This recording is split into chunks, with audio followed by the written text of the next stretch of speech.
You know, I didn't see anybody get hurt while I was there, but man, it wasn't the skating that scared me. It was just this group of guys with power tools. It was kind of janky.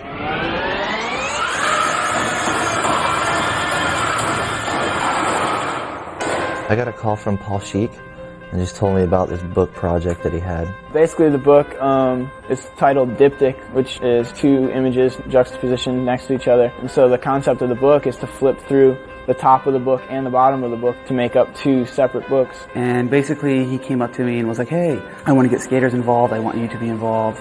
They wanted to document having each of us put something together and basically skate it. I was going to use my school originally as the space that we were going to conduct the whole project in. As soon as I told them that there was going to be skateboards involved, they backed out. And he ended up getting a warehouse in Oakland. It was just like a raw, empty warehouse. When I first got there, I thought it was a cool environment. I liked the fact that it was in a warehouse. I was surprised to see how much stuff they had actually gathered. So we ended up just going to junkyards and asking people like, hey, what are you doing with this car door? Or what are you doing with this? And then we just dumped it in the middle of the warehouse. And then Paul and his friends arranged everything. Me and Staba just instantly started going, but I started constructing some crazy, like, rigged up Flintstones, like, wall ramp. And it was great to see all these guys, like I know they have no carpentry skills whatsoever. You know what I mean? All these guys, you just give them a bunch of nails, hammers, and, you know, junk, man. We're out there just tearing stuff up, you know?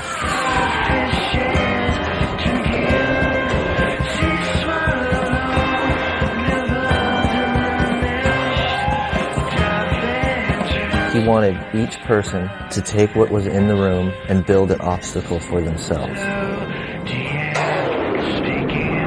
But when we got there, that's just not how it happened. A bunch of skateboarders, man. You can't like direct them what they're gonna do.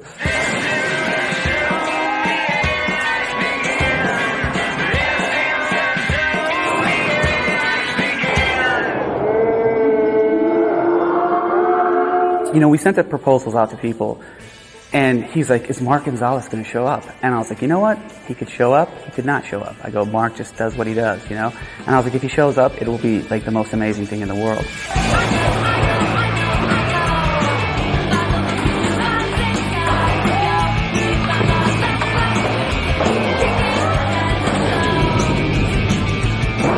When Mark Gonzalez came by, it was really great to see him skateboard, and he was off on some interesting stuff building. He said he wanted to build a teepee. Mark just took a piece of wood and drew on it and then rode through it, but it was so funny because he did that and everyone was like, oh, circled him. All of a sudden his photos are popping in the video. It was like, you know what I mean? All he was writing through underneath this A, you know what I mean? But it was like, oh.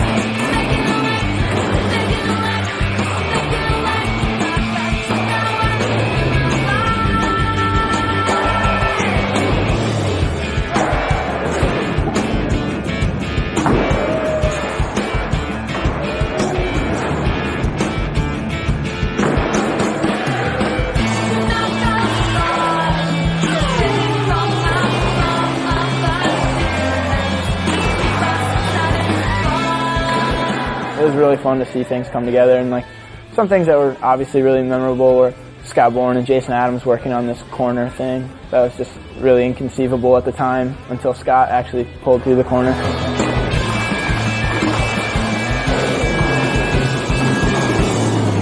Everybody working, I think, was just the most memorable. It was great to see Jason Adams and Solomon Agah making things together and just goofing around, having a good time. The warehouse is gone. Those obstacles are gone, but that experience and what we leave there with is not gone. It was just a fun time. It just reminded me of being a kid, to be honest. Making janky skate spots whenever we had the opportunity.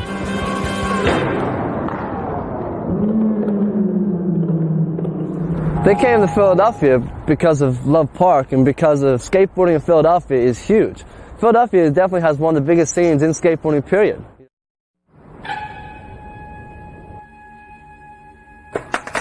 Did you see that? These two are both pussies. You gotta stop moving around, alright, man?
The strange and sometimes misunderstood Bam Margera. What makes him tick? And what is the essence that is Bam?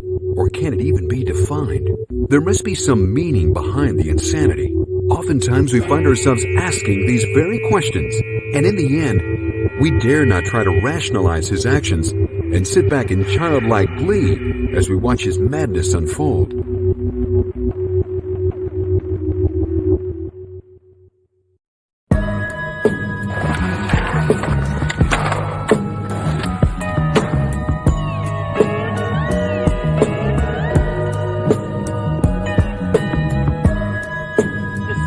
Job to help me with security, not to be signing autographs. At the same time, man, my job is not to get yelled at either. I wouldn't have to yell at you if you were doing your job. Oh, I'm not doing my job? No, you're not.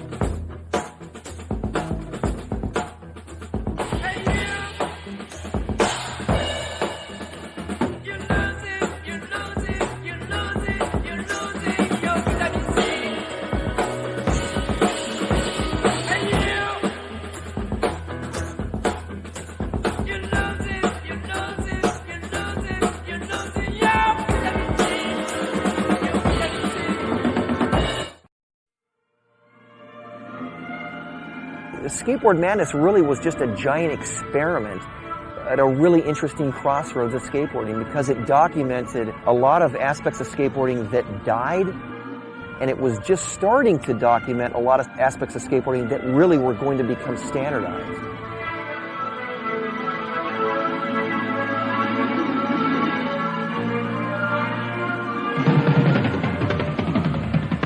Florida's Alan Gelfand, originator of the Ollie Air. Well, rarely do you see a film that actually you can see an evolution happening within the film without even the film telling you it's happening.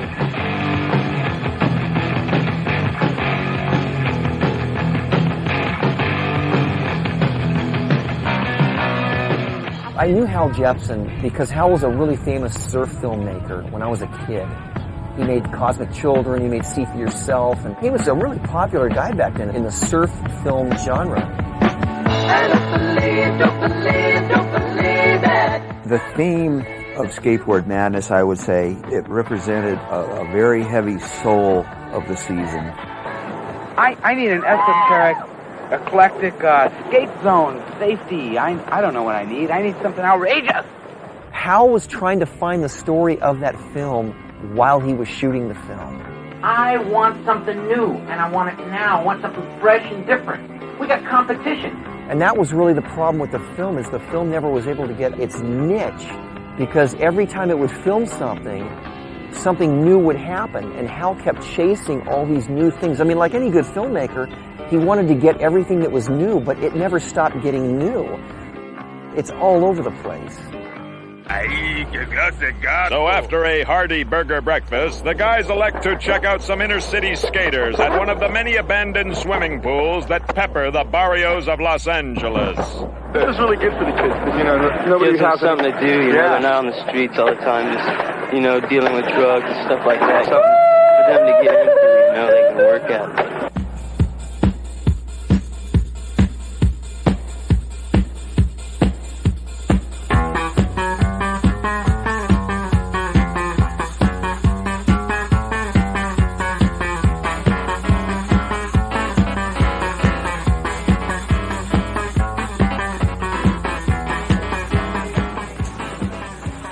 More like a film that a skate anthropologist would like to look at and see all the different evolutionary changes that were like colliding at one time.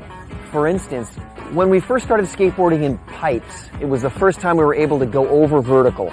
And what happened after skateboarding in these Arizona pipes is the skateboard parks started building these trough-like half pipes. They were just like a horseshoe. There was no flat bottom, and they were these long, like half tubes, and you just go ride them, back and forth. most of the skate parks that were made during the 70s really were poorly made, and so many of them, in fact almost all of them, went out of business. Some ingenious kids said, I'm going to make a ramp, a skateboard ramp.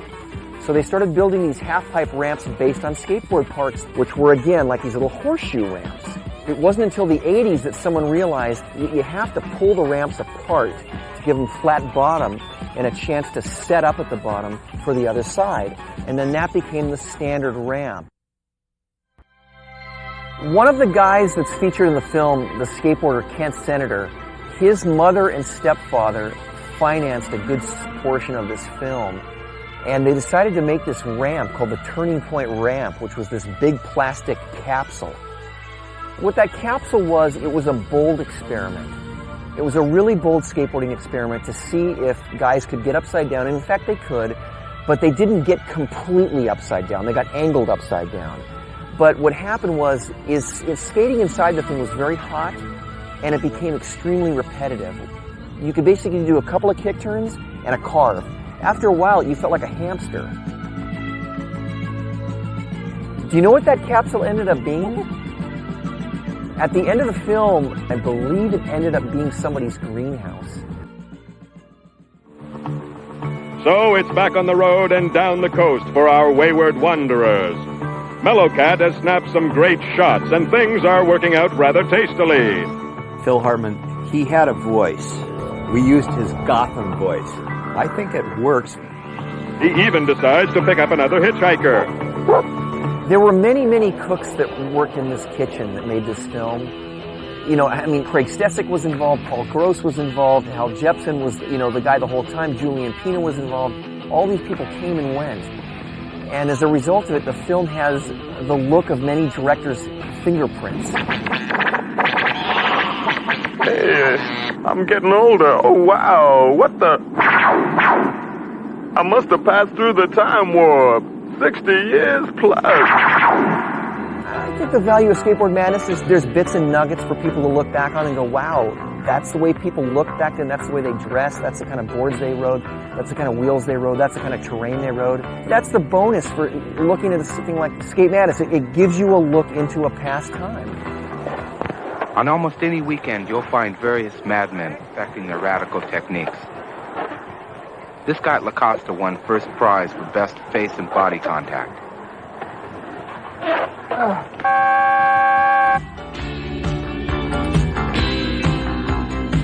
What can I say about Stacy Peralta? An all-around performer, graceful and yet again willing to take chances.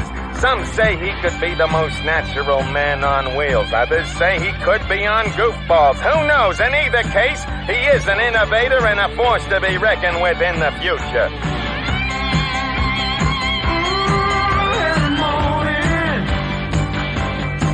Get up early. Get a come from skate.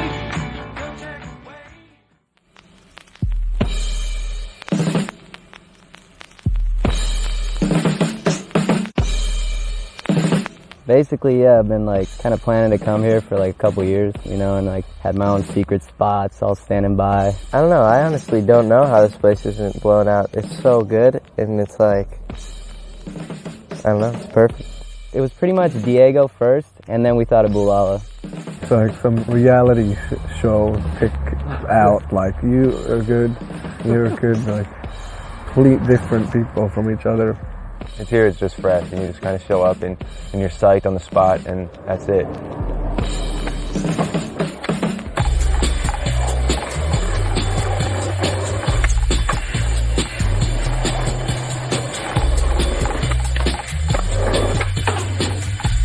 Most of the spots are you haven't really seen them at all in videos, so untouched stuff. Well, this is just a really mellow place, it's not that we went to Paris and skated on the city and stuff. This is just beach town,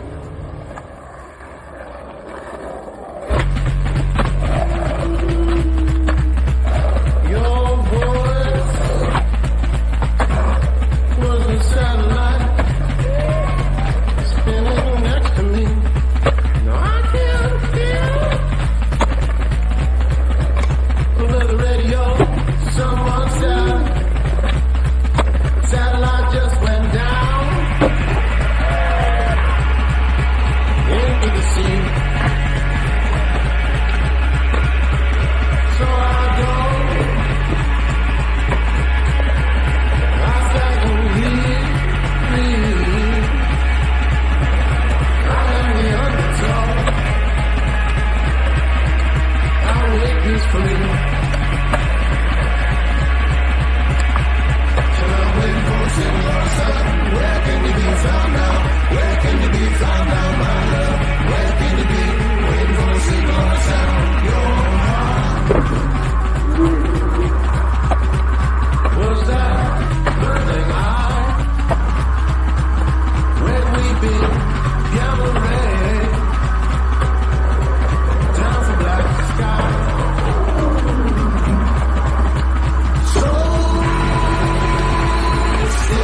Yeah, I think taking people out of their element is a good thing.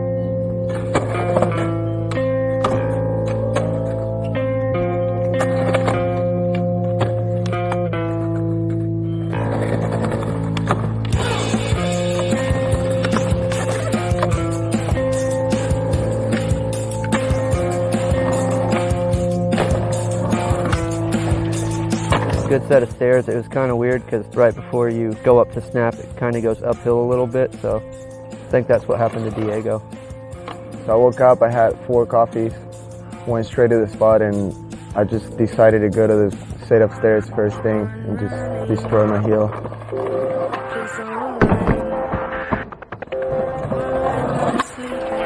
Well, I think it's just bad luck though. Could have been something good, but it went really bad. Oh, Monte Carlo's sick. It's a bunch of like beautiful old people.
Everybody been down to the Love Song, but when I first went down there, I was like, damn, this is crazy. It was like 50, 60 skaters back in the day skating Love Park, like just skating around, and I was like, damn, this is where it's at. You know what I mean? The first time I went there, I got addicted. Extreme athlete Colt Cannon leads a fast-paced lifestyle with a schedule this hectic. Shoot, you got a demo, kid! He demands a deodorant that keeps him scented properly, something that stays with him on the go, yet always leaves a refreshing and seductive smell in the air. A technically advanced deodorant that knows how to hold up under pressure.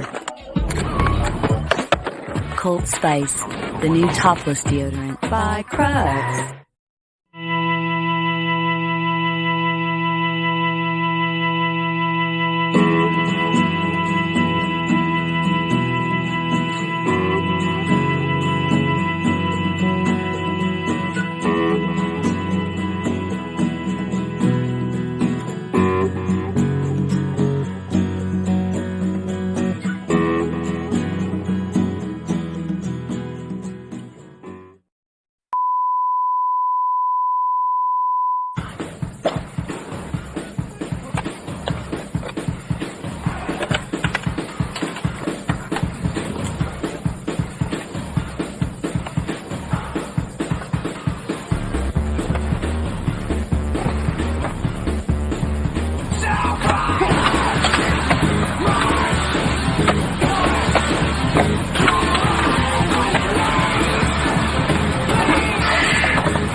hospital time.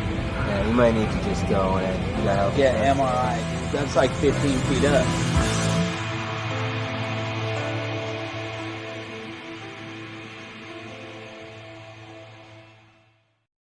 Favorite shoe would have to be the one. It's the one that outlasted all the other ones that had come and shape it a little more. I guess athletic looking. Most of the Monty got finished in the 3, go as seamless as possible. Not so much for the look, but just basically almost for indestructible. It's there for your protection. It's not there to window shop. It's a little mixture of old and new. Now we have the G2 gel system, which is actually better impact protection than the original Air. I try not to change the way it skated, which I don't think it did. I think I improved it. You know, I've been all over. You know, Barcelona's a tight city, and Paris, and you know, the West Coast and the East Coast, and there's all these cities all over the place. But Love is so perfect, and it's set up so right that you know you can't get any better than that place.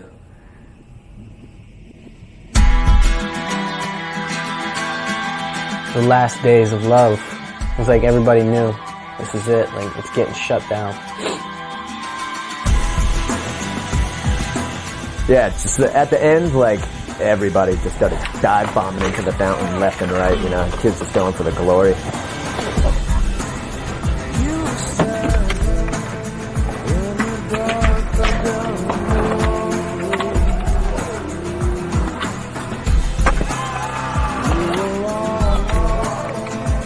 There'd be like 25 kids sitting around the gap watching like, whoa, you know? I can't believe how much shit went down at Love when they knew that there was a month left.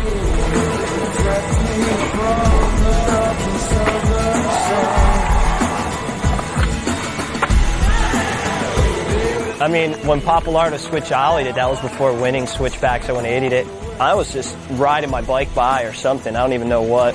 And you know, and I'm like, Fat Phil damn well knows it's illegal to skate here. Like, there's no way he's running with a generator and lights. Populardo switch ollied it in like 2 tries or something. I was just like, oh my god.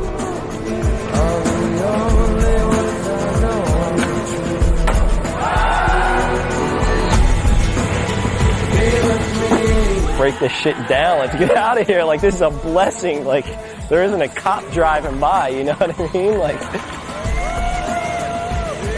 A couple heads were attacking it at the ending, but you know, certain heads tried, but not too many people landed stuff.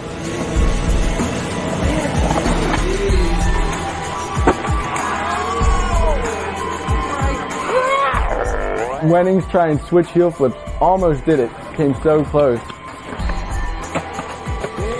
Switch heel flip, and he's just trying it. Landing on it, just pile out, bending his axles so bad, breaking boards.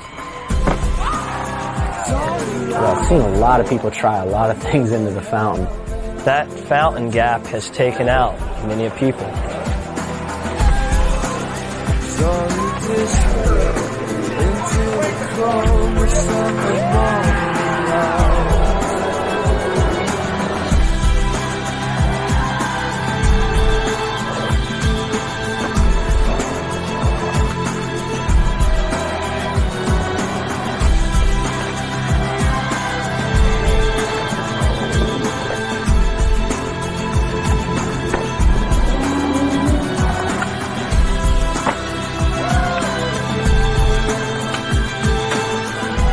Reynolds flew all the way to Philly basically just to frontside flip the gap. He came with like 2 boards, put another one together, and warmed up, and then just went frontside flip perfect. In a leather jacket.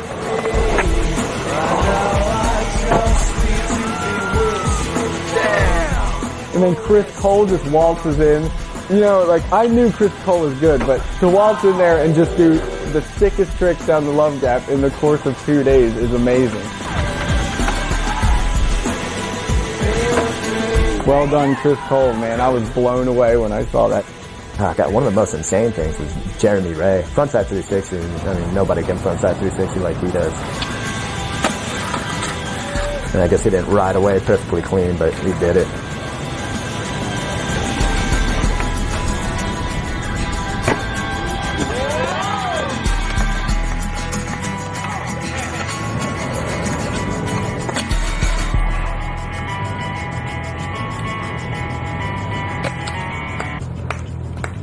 So I mean, if Love Park was still there, it would just be like, I think everything would be done down the Love Fountain, you know? I'm gonna miss that, you know what I mean? Knowing what people did over the Love Gap and just everything.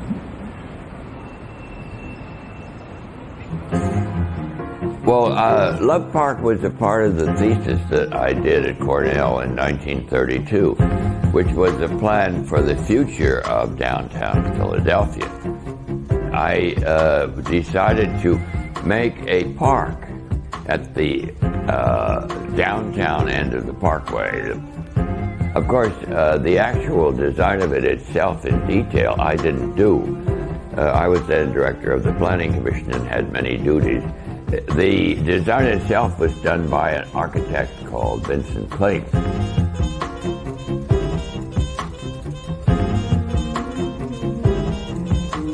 And neither Vincent nor I think, would have had the slightest premonition that our work would become world famous. And I think if we had tried to do something world famous, we would have missed. It was probably like 87. We used to take the bus on Saturdays, get dropped off and skate all day, take the bus home. That was like one of my first experiences going to Philly. And you know, we'd wind up at Love, but Love Park really was just another spot to skate, but not what it turned to be. With the skateboard media confined to California, Love Park skaters didn't gain wide recognition until videographer Dan Wolf began documenting their progressive style. For sure, yeah. He's from Westchester, Pennsylvania, like where Bam is from, and he would just come into Philly all the time and take trips, like filming people over at Love and stuff. Dan Wolf was just coming out with all the coverage, like from Eastern Exposures to 4-on-1s, everything. Dan's motivation to film was just as good as Ricky's motivation to put Philly on the map, you know? Wolf was there just filming every day, and everybody knew about it.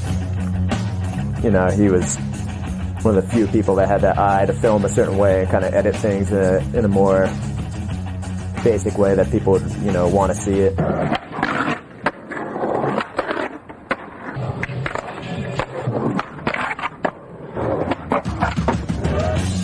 You know, he was the official filmer, you know what I mean? Like, he could already film, but we made him so much better of a filmer by skating through the streets and stuff, and we gave him a lot of stuff to work with. Ricky would have like this line that he'd skate from Sub-Zero to Love Park every day. It was just like a perfect run that he'd take every day.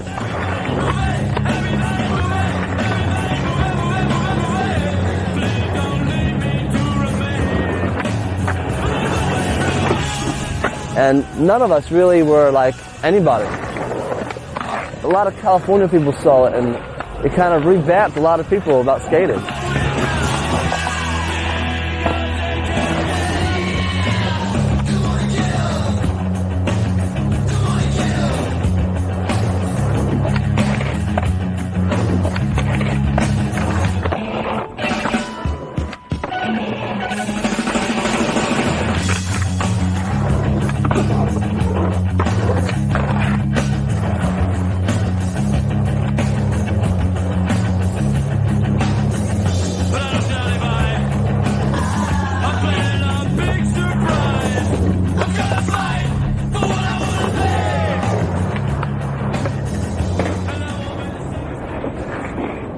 I was there the first day Stevie Williams came in and started skating. Boy, he would just come in and grab random people's boards and just start skating. I mean, Stevie's definitely is born and raised here. I mean, this is it. He's one of the few dudes who's actually from Philadelphia. I feel blessed just to be here talking about it, you know what I mean? Because I'm the only one that made it out of everybody in Philly. I'm the only one from Philly, dog. I mean, he made everything from here. Whether like he did tricks over there or SF and DC, he still was always known as Little Stevie from Philadelphia, Love Park, and you know what I mean? And it shows. I mean, he kills ledges, kills flat ground, like kills it. He just flat out kills it. And you know, this isn't a bad place to learn your shit, you know? And here he is, this like new young kid killing tricks, like just learning every trick. It's like, God, how's he progressing this quick? You know, Stevie, definitely, Love Park, made him who he is.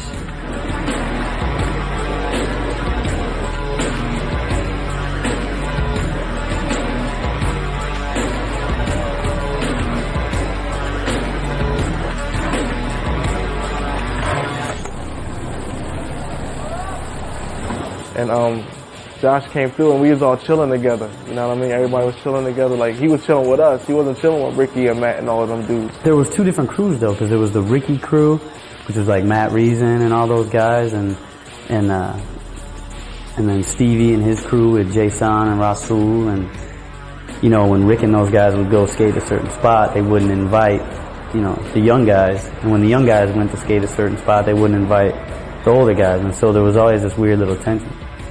I don't know, it seemed like Love Park was segregated. It was like they had their clique and we had our clique. And it was just like, it was just always tension and beef when we should have just all got along.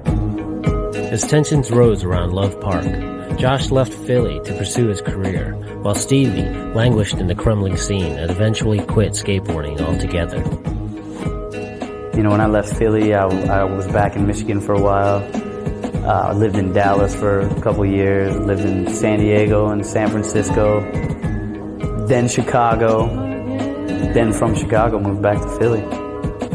And you know, I went to Philly on a visit with my girlfriend, and I saw Stevie on a, you know, random street, and I was just like, man, I gotta move back. Josh Kalis actually saved the scene, because if he wouldn't have came back to Philly, it would be no Brian Winning. It would be no Stevie Williams. On 13th and Market, I'm in a Subway. Me and my man Boo's drinking a 40, and two people walk past us. Two white people walk past, whatever. I look, I'm like, damn, I look like my man Josh. I'm like, oh, whatever. Then he came back, knocked on the window, and was like, Stevie. I was like, oh shit, that's Josh. You know, he's sitting in a subway station drinking, where I would have hoped to have seen him at Love, you know, ripping, and it kind of shocked me, like, dang, you know, people are taking this place for granted, man. You can't do that, you know. If you got that much skill, you gotta bring it out. That's how I felt. He was like, yo, I got a crib on such and such and such. I got you a key, you can live there for free. And I told Stevie, I said, look, you know, if you start skating again all the time, I'll let you stay at my house rent free, you know? I'm like, yeah, right. He gave me the key right there. I was just like, you come live with me, man, and, you know, I'll make sure you got a board and shoes, and let's just go skate all the time. And, you know, he came back like, you know, it's on, let's do it. And, look at him now. Rock it, rock. Rock and soul, yo. Rock and soul, Neo. For my people, this cerebral's off the needle talk. Brought on by my alter ego, a hawk like the desert eagle. Will talk the crust, feeble-minded motherfuckers. Uncover the glitz, cause it's not on your wrist. Give you something to twist up, lift up, and breathe in. Josh built me back up, and at the same time, he built Love Park back up. We built it up together, you know what I mean? When I'm steady getting my elbows greasy, putting my back in it. Accented with facts in it. This in reality, radically left. Winging my next, breathing with text. Teasing inanimate objects with prospects and movements. Supreme, you said yourself. Who else would I represent? Why time leaving evidence? I'm conceiving ahead of it. Stevie and Josh, just like that whole little like era they had right there, where it was just constant love. I want to test Mr. 3I versified. Your whole notions in this thing have been commercialized. Ready to dance under the pale moonlight. It's on fire. I verbalize surface styles and merchandise theory clearly over the threshold to expose my expose. Obey your thirst and simple page of verse, refreshingly dope, indelibly soaked with bum rush confusion. My enterprise identifies with city skies and urban manifestos. Rose up through the chaos to shake plots and pose visions enclosing and glow spinning. I'm seeing beyond my satellite, capturing sight that your eyes couldn't fathom. Filling up the steel K and spreading over your terrain, changing complexions of the section that you holding down. It goes around like bad karma with mass trauma. The 1200s, yo, who won it? Cause I'm much obliged to give it with centrifugal forces, sources beyond your physics. My mic chemistry convincingly providing what's officially fly. Straight to your chest coming off of my mind. You know your armor no match for me. Understandably so, yo. Who wanna test the levels of diversify? Split of the earth and search beneath it where the purpose lies. Ready to dance under the pale moonlight. You soon find what you're dealing with significantly certified. Who wanna test Mr. 3I versify? Your whole notions of this thing have been commercialized. Ready to dance under the pale moonlight. You soon find, yo, it's certified.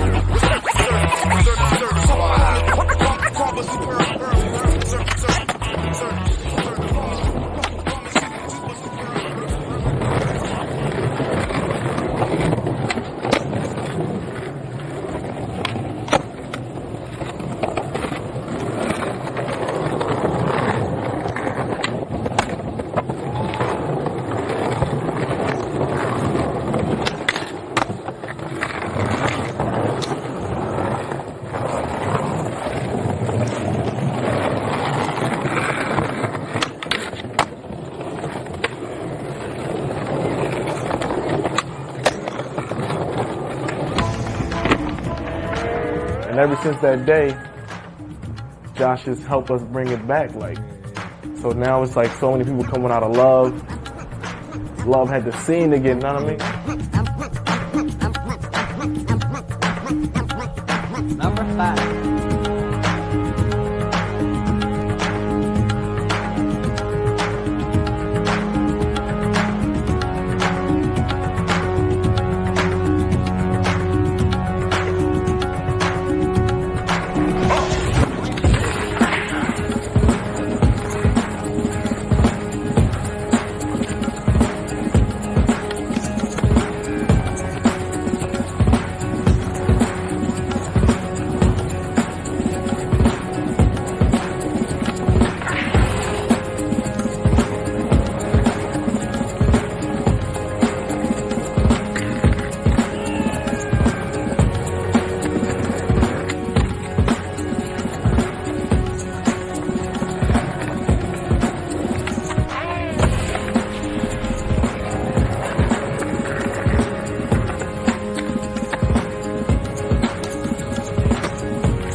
Yeah, Brian Wenning came through with just pop out to the, like, nose grind pop outs, just basically set that off. Everybody just started running that trick after him. And I was inspired by it. I learned a bunch of different pop out things after seeing him do it.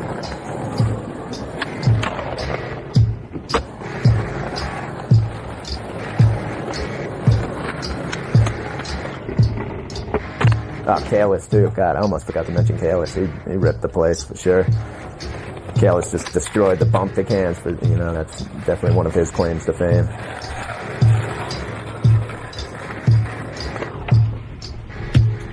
I saw a 411 opener and Ricky ollied 2 cans off a propped up tile. And I thought that was the dopest looking thing I've ever seen on a skateboard. I told myself when I go back to Philly, man, I'm popping up them tiles and I'm skating them cans.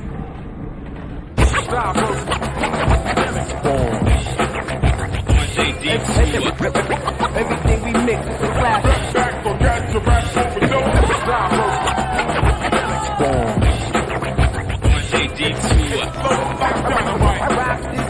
Kerry was always good at going anywhere. You could take Kerry anywhere and he was always going to get something good. And if he doesn't do it third try, then he'd like smash his board and throw it against things. And you didn't do it third try and you're mad about it. Like, what does the matter with you?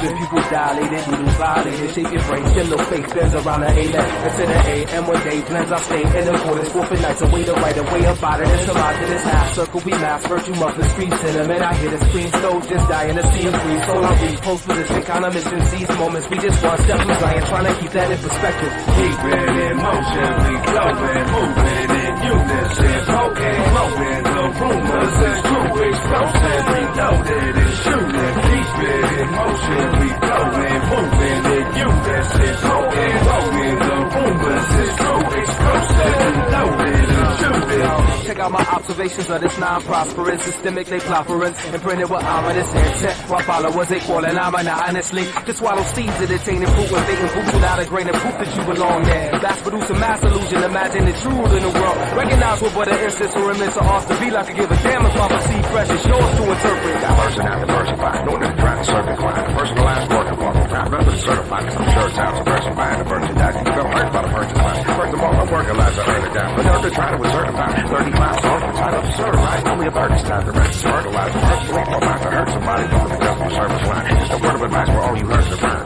Keep it in motion, we flowing, moving in unison.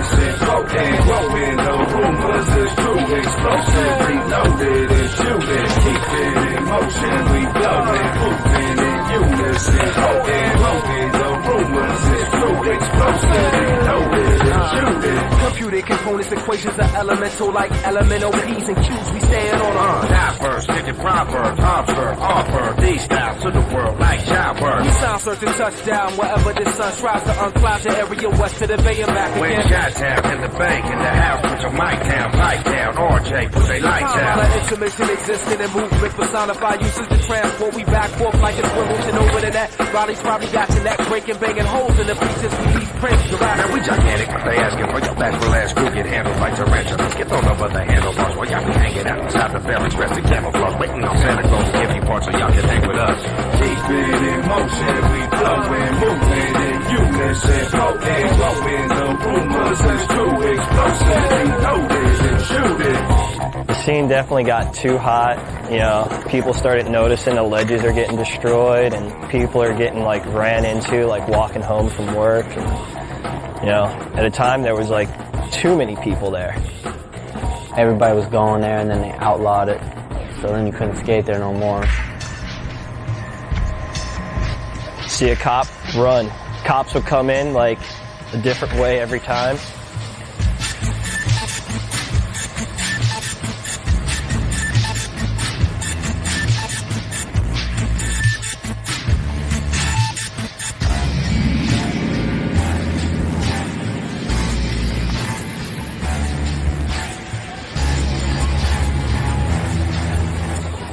Everybody looked out too, you know. If you seen somebody at 5-0 and you just see like 30 kids just charging. Look out! You know, like 15 bike cops coming in charging. You know, if it wasn't bike cops, it would be, you know, cops on dirt bikes jumping up the stairs. Man, motocross cops, and I'm just like, all right, wait a second. It's illegal for us to skate here because we're quote unquote destroying this place, but this motocross bike is revving up the stairs, like chasing us. Like, what kind of damage is this doing to the place? Come on now. I never got caught at Love Park. Never. I mean, I got chased. I got chased down the middle of the street. Almost got hit by cars. Almost slammed in the middle of the street. Just running from undercovers. Caught in the fucking one undercover, so like it's kind of funny. I'm trying to like stay around so I can film that shit. But I can't get it. I don't want to get too close. I don't want them to grab me. There's these like random dudes dressed as bums that would just sit there and they were just undercover cops. But I mean, shit, it's right across the street from City Hall. How could you believe that you're not going to have a problem? Everything has to come to an end sometime. You know what I mean? Look where it's at. It's a absolutely socially unacceptable thing for those paunchy councilmen to sit there in City Hall not being able to go 2 inches on a skateboard and say these kids can't do it, when there is absolutely no reason for it whatsoever. People come to the parks to see the skateboarders, for goodness sakes. Thousands of people went down and paid money to see the X Games. They came to Philadelphia because of Love Park and because of skateboarding in Philadelphia is huge. You know, so the X Games obviously saw that. They know all the popularity. That's why they tried to get it at Love Park, but the city didn't want to have that. So they let us have it at City Hall. And, you know, they invited me to go, so fuck it, I was going to be in it.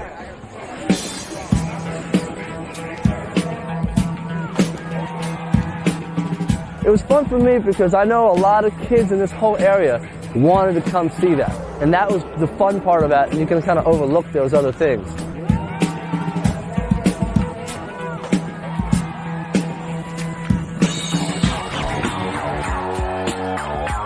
I think it was that you could skate Love Park for the weekend. That was it. You were allowed to go there and not get harassed. Right after they shut down, like, cops are there, you know, arresting kids right away. That was probably the rudest thing that the city of Philadelphia or ESPN has ever done, you know.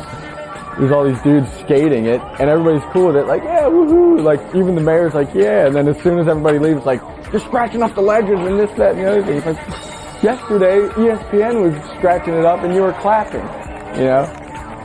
It's fake. It was all fake, you know what I mean? You know, here the X Games are in Philadelphia, I live here, like, this is gonna help. Everything's gonna help my shop. love everything. It's just going to be good for it. Second year comes around, Love Park shut down. You know what I mean? We got all these angry skateboarders, people wanting to leave, all my friends wanting to leave the city. I hated it. Hosting the X Games generated roughly $80 million for the city. But despite the fame and fortune that skateboarding brought to Philadelphia, it failed to change attitudes at City Hall.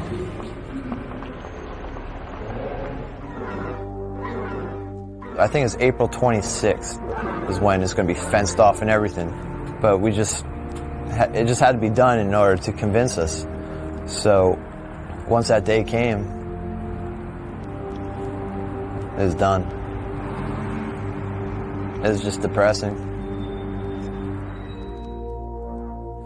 Just had a feeling about it. Woke up early and dropped my girlfriend off at work and I'm gonna take a ride by Love. Drive by and there's workers everywhere. They're putting up a fence around the whole place. Holy shit, they're actually doing it. Like, damn, they're really closing this down. Love Park just opened up to our eyes so much that we saw what we could do with it, did it, and then they shut us down. Just after all those years of meeting up with everyone, skating, shooting photos and filming,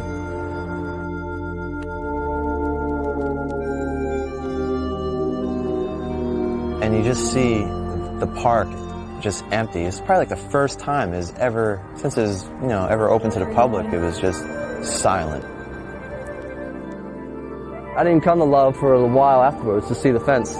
They put like all these like pink garbage cans and pink flower planters in there that now all have urine stains down the side of them. It's real attractive. They put all these hideous like wooden benches in everywhere, and it's not like they really designed anything. They just kind of took a bunch of stuff and threw it in, and that's how it felt. But grass in certain places, they can't really hit certain things, and just benches in front of certain ledges and all that. They kind of fixed tiles and stuff in some parts that were broken up where it would be kind of better, but for the most part, they messed it up a bit. But I mean, you could still skate it if you could skate it. But they have cops basically there 24/7, so it's hard. The city's stupid because, like, Love Park has gotten so much coverage just through skateboarding. Nothing else has covered it. People all over the world wouldn't even care about it, most of the people, you know what I mean? Like, oh, it's just a park there, let's go have lunch there. But here it's in thousands of videos and magazines all over the entire world. Like, people are coming from every part of the world to go to Love Park, and it's because of skateboarding. Now you're not going to see like kids doing crooked grinds on ledges. Now you're going to see bums taking shits like in the grass. Congratulations, well done, Mayor. Fucking idiot. All the city council people used to say it was there for everybody to go eat lunch, but the only people I seen there eating lunch were the bums eating lunch out of the garbage can. Really, it was just a bum mecca. And far beyond the skateboard world, it was just good for bums in general, I think. Bums are just complete hell, like people just giving birth on a ledge or just taking a shit and smearing it in their hair and stuff. Like, mugs are hell, fighting, whatever, trying to stab people. The same bums are there like every day, so like you become friends with them, you know what I mean? Like it became a family with these like, homeless people, because that's what we got put in the same boat as, we're criminals now. And here we are, like just these young kids hanging out in this park, which is so weird.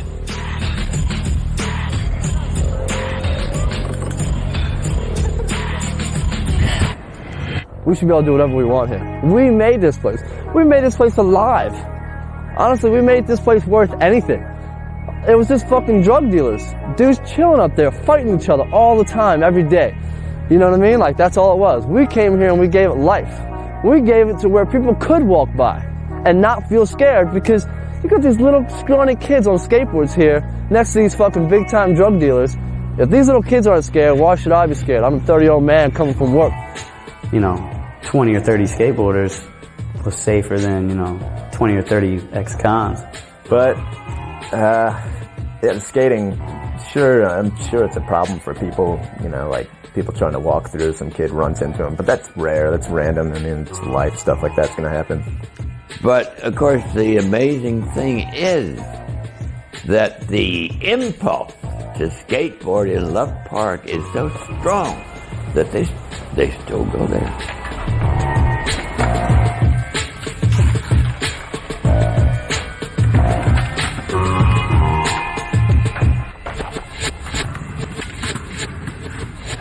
The layout, it's amazing how it's laid out. It's ridiculous. You know what I mean? Lines for days. And then you got granite marble. I mean, that's it. It's like one of the best places, like, to skate. You know what I mean? That's like skating paradise. Love Park was live. Everybody came through. It's girls walking through every day. Oh man, it was beautiful, man. The memories that I have up here, man, it's like priceless.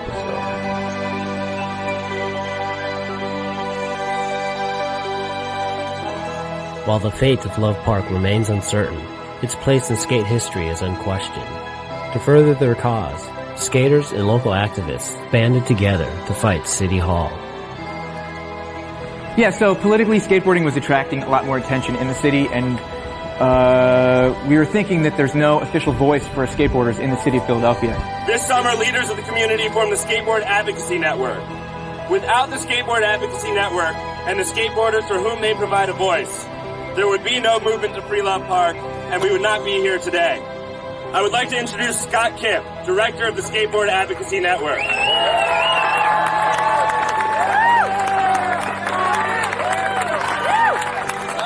Hello, everyone. This is what was making people stay in the city. A lot of people here are just for Love Park and the skateboarding scene, and by destroying that, you're destroying a world-famous icon and getting rid of all these young people. If you hadn't stuck and stayed, skateboarders have been committed, you've kept the pressure on, you haven't given in, and even when they said it was over, you said no. And that's what makes the difference. So we're going to go to each council person and explain why it has to be love, because there's kind of this perception. I think people in the city now realize that Philly was famous for skating, but they don't realize that it was famous specifically for love. You know, if love came back, I would consider moving back. 100%. You know, I mean, I'm ready. Once it's open, it's over. I'm going back home, baby.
Mark instead. You know what I mean?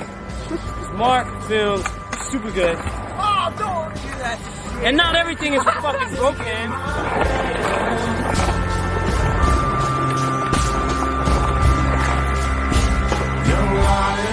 Ricky would have like this line that he'd skate from Sub-Zero to Love Park every day.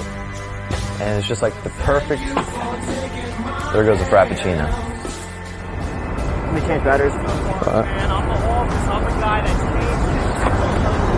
My job every fucking day is clean up for you guys and clear the rail. Fuck you, man. The fuck you? Well, fuck you, dude. What are you talking about? But what are you talking about? I've been like, dude, I wasn't even talking to you. You're giving me shit from like 5 miles away? What are you talking about, man? Like, seriously. A lot of ignorant people in this world. And maybe I'm one of them, but still, like, dude, I mean, you could have talked to me before you're like saying fuck that from like. Fuck shit, man. Oh, yeah, you tell me you didn't curse. What? No, I'm telling you I didn't. All right, good for you, man. Good day. Good day, man. Well, tough shit. That's all right, man. Have a nice life. I don't doubt. I had doubts.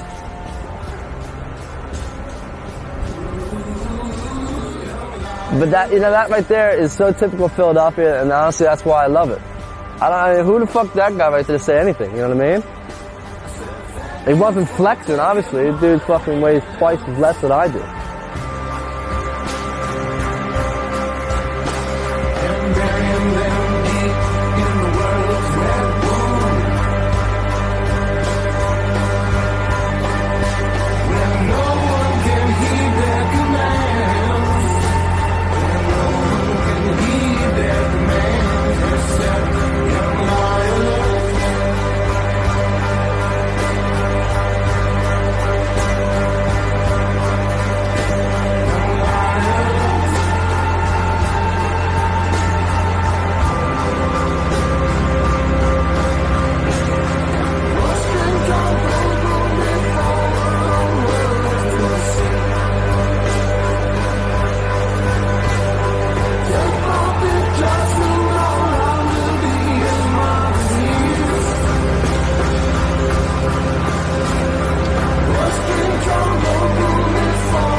But people expect me now to keep going to meetings and stuff, and I'm not going to do another big busted thing. I did my thing.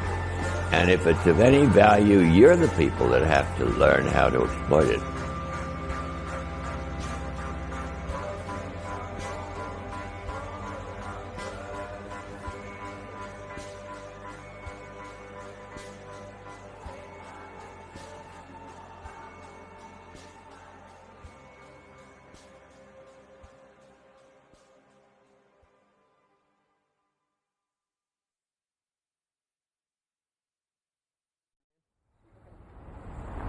Is there anything else you want to talk about right now? No, I'm freezing, dude. My fucking toes are freezing.